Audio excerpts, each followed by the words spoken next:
Good evening, everyone. Okay.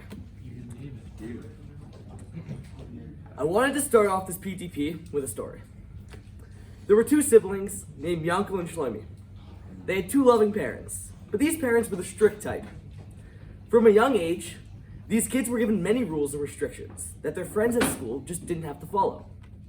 When these rules were first instituted, Yankel and Shlomi didn't take them so seriously, and they thought they were pretty pointless. They were stubborn, obnoxious, and would constantly break them, much to the anger of their parents. Yankel and Shlomi didn't understand that these rules were solely there for their benefit, and it was the greatest gift they could have received. These rules were given because their parents loved them more than anything in the world, and they truly wanted the best for them. See, this is the same story as the Jews in Parshat Tisa. Just a few parshas ago, Hashem gave the Jews the Ten Commandments in the greatest revelation known to man.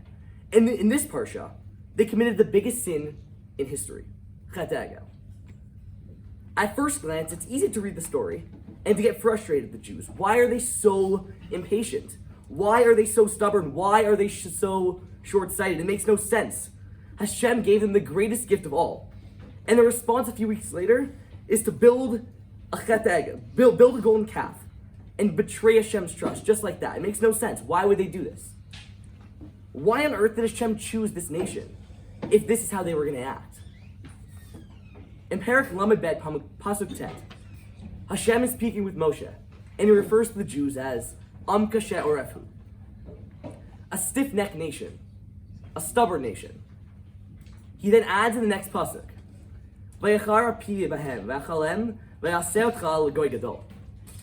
I will be angry against them and I'll destroy them, and then I will make them into a great nation.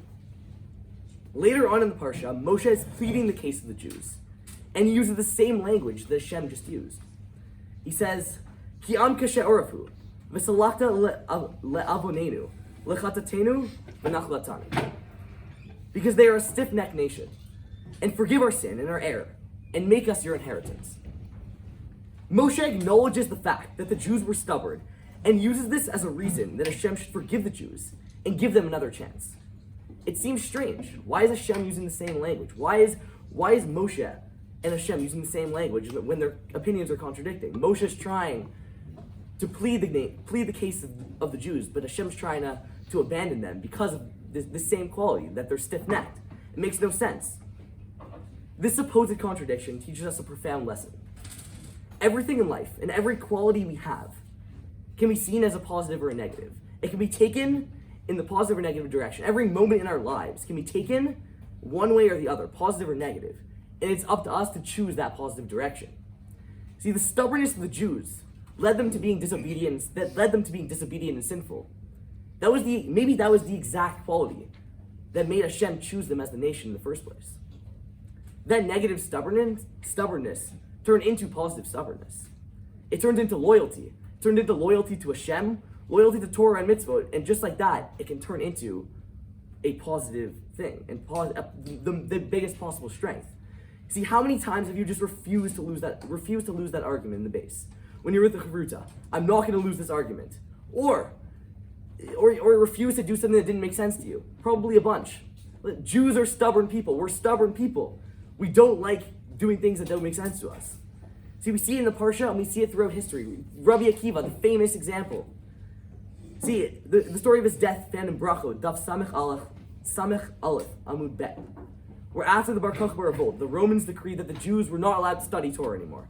No more Torah for the Jews. But what did Rabbi Akiva do? He didn't care. He was studying Torah no matter what. He was going to keep on doing it, and then the Romans caught him. They captured him. They skinned him to death. But even while that happened, he was not going to disobey, and he was going to be stubborn that whole time. And he was going to make sure that no matter what, he was going to serve Hashem. He was going to be so loyal to Hashem, so stubborn to Hashem. He was never going to leave that. Jews are stubborn. Stubbornness turns into loyalty. There's the classic interview question that we've all been asked before. Tell me your biggest weakness. The classic approach to this question is to say something that on the surface seems like a weakness, but in reality, we're just turning it into a strength. It's not really a weakness. It's a fake weakness. We all know we've done it before. It's a clever tactic. We've done it before. However, every single day of our lives, we're in that exact same interview with Hashem. We're in that exact same interview, and Hashem asks us that question every single day. What is your biggest weakness? With Him, we can't be dishonest. We need to be honest. We need to acknowledge that our biggest weakness, we need to acknowledge whatever our biggest weakness is. We need to acknowledge it to Hashem and turn those weaknesses into our strengths. We can't give Hashem that camp interview answer. He deserves better. Every individual has a weakness that pushes him away from Hashem, pushes him away.